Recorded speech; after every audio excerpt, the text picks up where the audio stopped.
Hi there, this is Rebecca Wackerly, and this is probably the 100th voiceover I have done for this card, my very first YouTube video, so just bear with me if you don't mind while I work out some of the kinks.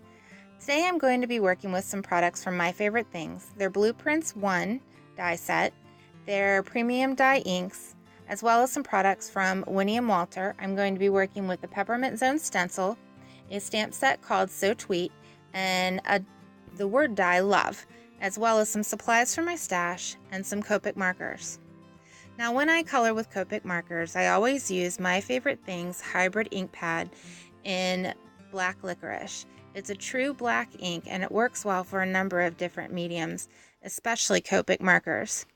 Now I have found with working with Copic markers for a little while now that there are some colors that tend to work better when I start with the darker color as opposed to giving the image an overall color with the lightest color and then working towards the dark. These BGs definitely fit into that category, and I start with my BG 49. I pretty much go around the perimeter of the bird, and anywhere that I think there would be any sort of shadow. I went around his little belly and towards the bottom of his wings, around the top of his chest to give it a little bit of dimension, and a little bit even up on his head just to give it some dimension as well.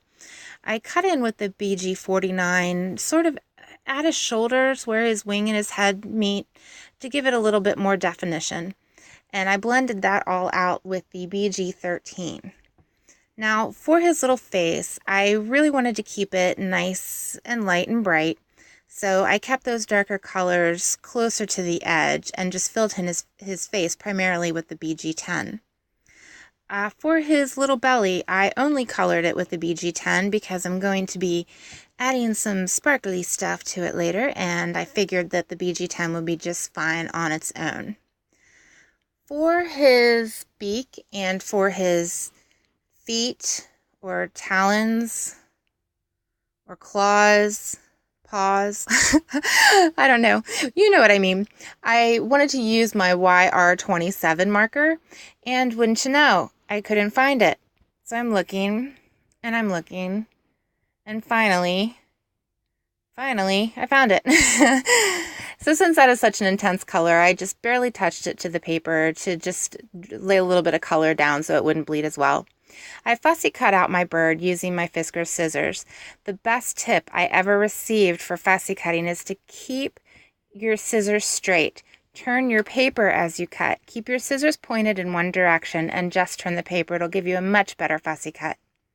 Now I lined up my dies on a 4 1/4 by 5 1/2 piece of Neenah Solar white paper, made sure everything fit the way I wanted it, and ran it through my die cut machine. And I saved that little thing that's in the middle of the O and the little thing in the middle of the E, made sure I saved those because I'm going to need those boogers later. So I laid down my stencil. I wanted the center of the swirl to be in the center of the O in the word love. So I laid it down, made sure everything lined up, and then taped down my stencil and applied my ink. I'm using a Sukaneko fingertip dauber to apply my ink. I stick with a Sukaneko. What did I just say? Sukaneko daubers, as opposed to any other brand. I've tried a few others, and these just seem to hold the ink better and blend much more smoothly. Now, as you can see, I lay down the ink, and then I shift my stencil ever so slightly and lay down some more ink. I go through the various colors that I have listed until I've got a look that I'm pretty happy with. It just gives it a nice effect when you just very slightly shift the stencil, just layers some colors and just makes it really pretty. I saved the razzleberry for my last color. I wanted that in the center, and I tapped some of it off on my scrap paper because it is an intense color, and I didn't want it too bright.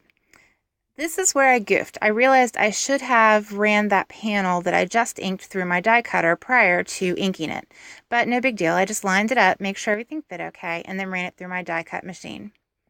Made sure everything looked all right, and I was good to go. And holy mounting tape. Yes, that is a huge roll, and I love it. It's great stuff, and we use a lot of it. See? A lot.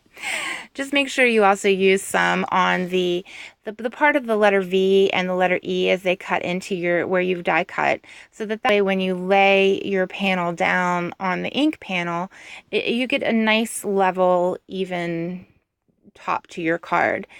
So you just press it down ever so slightly, and it's nice and even. And then I added the center of the O and the center of the E, and I just eyeballed it. You could lay down the actual word love into this space to line up the inside of your letters, but I just kind of winged it, and I thought it turned out okay. Just straightened up here and there, and I think I'm probably good to go. Now let it dry for a few minutes.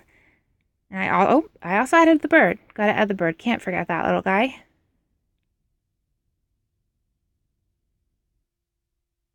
Now, it would have been much easier for me to add my sentiment prior to using all that mounting tape, but of course I didn't. So I had to pull out my Misty, and I went ahead and stamped that with the blue raspberry ink from My Favorite Things. I also added a few hearts around my bird just for some interest. I used the multi-matte medium to glue down my panel onto some, snow cone cardstock by My Favorite Things. And then I colored his little belly with this smooch product that is like a glitter pen. Cute little belly.